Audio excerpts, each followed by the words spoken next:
ચોમાસુ સત્ર દરમિયાન આજે ફરીવાર ભારે હોબાળો જોવા મળ્યો। વિદ્યાર્થી આંદોલન દરમિયાન થયેલી પોલીસ કાર્યવાહી અને નીટ પેપર લીક મુદ્દે વિરોધ પક્ષે કેન્દ્ર સરકારને ઘેરી અખિલેશ યાદવ સહિતના નેતાઓએ સરકાર સામે આકરા સવાલો પૂછ્યા, જ્યારે કોંગ્રેસે શિક્ષણ પ્રધાન ધર્મેન્દ્ર પ્રધાનના રાજીનામાની માંગને વધુ તેજ બનાવી છે।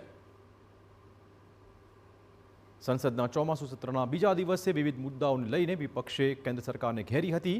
વિદ્યાર્થી આંદોલન દરમિયાન થયેલ પોલીસ કાર્યવાહીને લઈને લોકસભામાં ભારે હોબાળો મચી ગયો। સમાજવાદી પક્ષના અધ્યક્ષ અખિલેશ યાદવે આ મુદ્દે સરકાર પર આકરા પ્રહારો કરતા પોલીસની કાર્યવાહી અને મહિલાઓ સાથેના વર્તન વિશે ગંભીર સવાલ પૂછ્યા હતા। વિપક્ષે આ સમગ્ર ઘટનાની જવાબદારી નક્કી કરવાની માંગ પણ કરી હતી।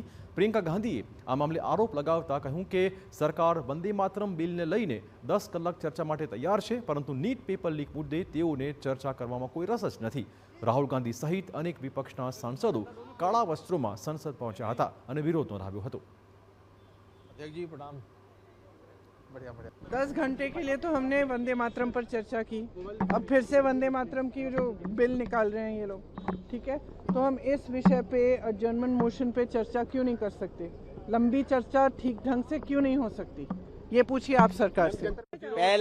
पहला है इस्तीफा हो, दूसरा नीट पर बहस हो, चर्चा हो, तीसरा छात्र नौजवानों के साथ जो व्यवहार हुआ है कोई राजनीतिक नहीं है। अच्छा, मंत्री बदले जाएंगे, आप देख लेना, हम देख लेना, कोई दबाव है जिसकी वजह से मंत्री नहीं बदले जा रहे हैं। हो सकता है कोई छुपा राज खुल जाए, कोई चर्चा करे उसके बाद क्यों चर्चा की जरूरत है? सरकार ने खुद स्वीकार किया कि नीट की परीक्षा में पेपर लीक हुआ और उन्होंने दोबारा परीक्षा कराई। જો કે રાજનાથસિંહે કહ્યું કે સરકાર ચર્ચા માટે તૈયાર છે, પરંતુ સતત હોબાળાના કારણે લોકસભાની કાર્યવાહી સરળતાથી ચાલતી જ નથી। ભારે હોબાળા વચ્ચે સ્પીકરે લોકસભાની કાર્યવાહી આગામી દિવસ સુધી સ્થગિત કરવાની જાહેરાત કરી હતી।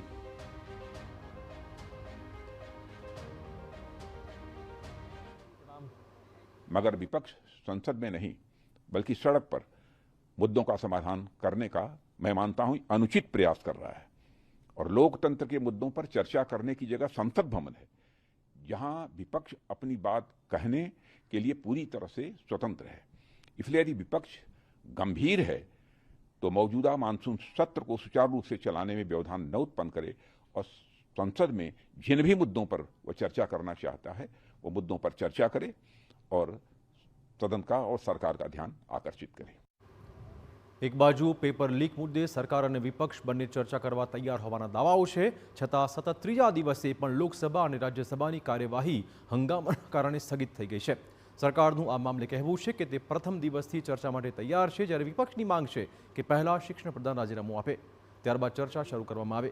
ઉલ્લેખનીય છે કે રાજ્યસભામાં વિપક્ષ નિયમ 267 હેઠળ ચર્ચા ઈચ્છે છે, જેમાં સરકારને પહેલા નિવેદન આપવું પડે અને તે દિવસના અન્ય તમામ કામકાજ સ્થગિત થઈ જાય।